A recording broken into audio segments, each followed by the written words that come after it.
Hello दोस्तों। मैं हूं एक्स मुस्लिम स्पार्टिकस और आप देख रहे हैं अपना यूट्यूब चैनल।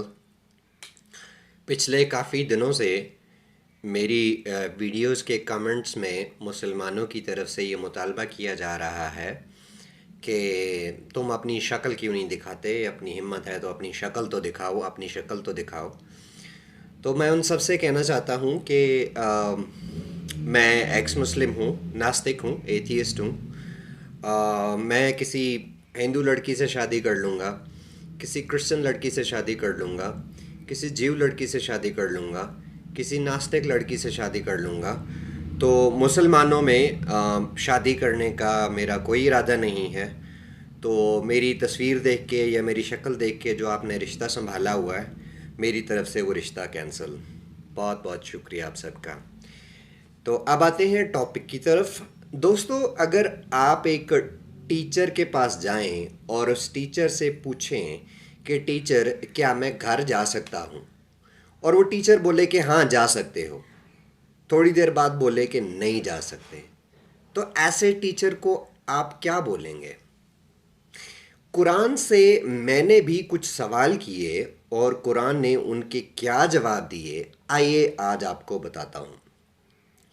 मैंने कुरान से पूछा कि क्या कुरान की आयतें मनसूख हो सकती हैं, यानी कैंसल हो सकती हैं, क्या अल्लाह की बातें तब्दील हो सकती हैं? तो जवाब में कुरान ने सूरह यूनुस की आयत 64 में कहा कि अल्लाह की बातें तब्दील नहीं होती। यही बात कुरान में कुछ और आयतों में भी रिपीट की गई है, लेकिन वीडियो लंबी होती जाएगी इसलिए मैंने रेफरेंस के तौर पर सिर्फ एक आयत बताई कि सूरह यूनुस की आयत 64 में कहा गया कि अल्लाह की बातें तब्दील नहीं होती। लेकिन कुरान ने सूरह बकरा की आयत 106 में कहा कि अल्लाह की आयतें मनसूख भी हो जाती हैं। फिर मैंने कुरान से पूछा कि क्या शराब पी सकता हूँ? कुरान ने सूरह अल नहल की आयत 67 में अंगूर से बनी शराब यानी वाइन की इजाज़त दे दी, बल्कि ये भी कह दिया कि इनमें खुदा की कुदरत की निशानी है। लेकिन सूरह बकरा की आयत 219 में ये भी कह दिया कि शराब पीना गुनाह है। अब शराब पीनी है कि नहीं पीनी? मैंने सवाल किया कि ईसा की माँ यानी मरियम से कितने फरिश्तों ने बात की। कुरान ने सूरह मरियम की आयत 16 से 19 में बताया कि मरियम से एक फरिश्ते ने बात की। लेकिन सूरह इमरान की आयत 42 में कहा कि फरिश्तों ने मरियम से बात की, मतलब एक से ज़्यादा फरिश्ते थे। कुरान से पूछा काफिरों को गुमराह कौन करता है? कुरान बोला सूरह बकरा की आयत 6 और 7 में बोला, और सूरह इसरा की आयत 97 में बोला अल्लाह गुमराह करता है।